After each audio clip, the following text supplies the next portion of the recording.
છોટાઉદેપુર લોકસભા બેઠકના ભારતીય જનતા પાર્ટીના ઉમેદવાર જસુભાઈ રાઠવા દ્વારા આજરોજ પાદરા તાલુકામાં ચૂંટણી પ્રચાર કરવામાં આવ્યો હતો। પાદરા તાલુકાના ગ્રામ્ય વિસ્તારમાં છે તે ચૂંટણી પ્રચાર માટે નીકળ્યા હતા। જે પ્રકારે વાત કરવામાં આવે તો છોટાઉદેપુર લોકસભા બેઠકના ભારતીય જનતા પાર્ટીના ઉમેદવાર જસુભાઈ રાઠવા સાથે પાદરાના ધારાસભ્ય ચેતનસિંહ ઝાલા પણ આ પ્રચારમાં જોડાયા હતા।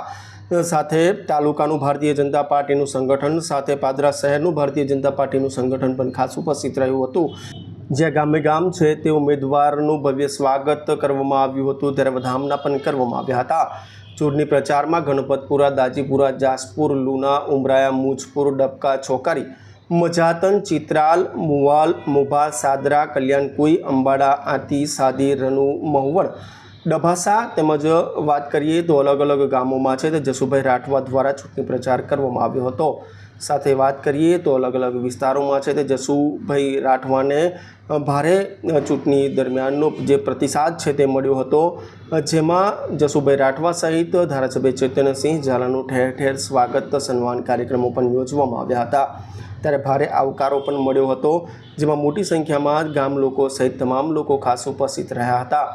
જ્યાં શરૂઆતમાં જ ગણપતપુરા વિસ્તાર હોય કે લુના વિસ્તાર જેવા કે ઉમરાયા સહિતના અલગ અલગ ગામોમાં પણ ભવ્ય સ્વાગત કરવામાં આવ્યું હતું, જ્યાં સરપંચો સહિત તમામ લોકો પણ ખાસ ઉપસ્થિત રહ્યા હતા। સાથે વાત કરવામાં આવે તો જસુભાઈ રાઠવા દ્વારા પોતાની જીતનો આશાવાદ વ્યક્ત કરવામાં આવ્યો હતો। એટલે ક્યાંક જોવા જઈએ તો ભારતીય જનતા પાર્ટીના ઉમેદવાર જસુભાઈ રાઠવાને ઠેર ઠેર સમર્થન પણ ક્યાંક ને ક્યાંક મળી રહ્યું હોય તે પ્રકારની સ્થિતિ જોવા મળી રહી છે। આજરોજ છોટાઉદેપુર લોકસભાના ઉમેદવાર શ્રી જસુભાઈ રાઠવા પાદરા તાલુકામાં ચૂંટણી પ્રચારે આવેલા છે।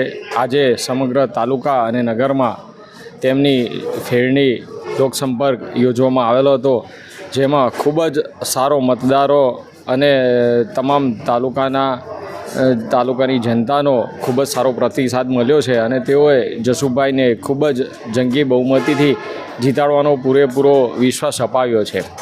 એક ગામ જાસપુર કે જ્યાં કેટલાક કોંગ્રેસીઓ એ ક્ષત્રિય સમાજના નામે રૂપાલાજીનો વિરોધ કરવા માટે આવ્યા હતા અને તેઓએ અમારી લોકસંપર્ક યાત્રા રેલીને રોકી હતી।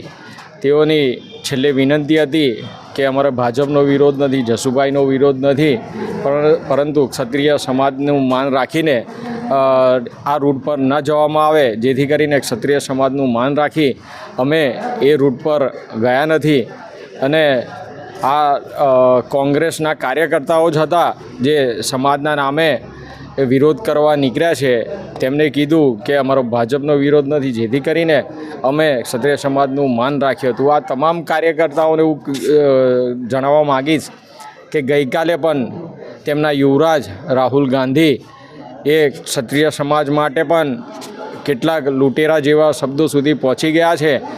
તો કોંગ્રેસના કાર્યકર્તાઓ જે રૂપાલાજી મુદ્દે રાજકારણ કરે છે તેઓને કહીશ કે રાહુલ ગાંધી પાસે પણ માફી મંગાવીને લાવે અને જે સમાજના નામે રાજકારણ કરે છે, આજે મૃતપાય થયેલી કોંગ્રેસ આજે જીવિત થવા માગે છે, પણ તેમનો આ કિમિયો સફળ નથી થવાનો, કારણ કે સમગ્ર જનતા પાદરા વિધાનસભાના મતદારો એ ભારતીય જનતા પાર્ટી સાથે છે અને તેમને ઉમળકાભેર સ્વાગત કરીને જસુભાઈને જંગી બહુમતીથી જીતાડવાનો વિશ્વાસ અપાવેલો છે।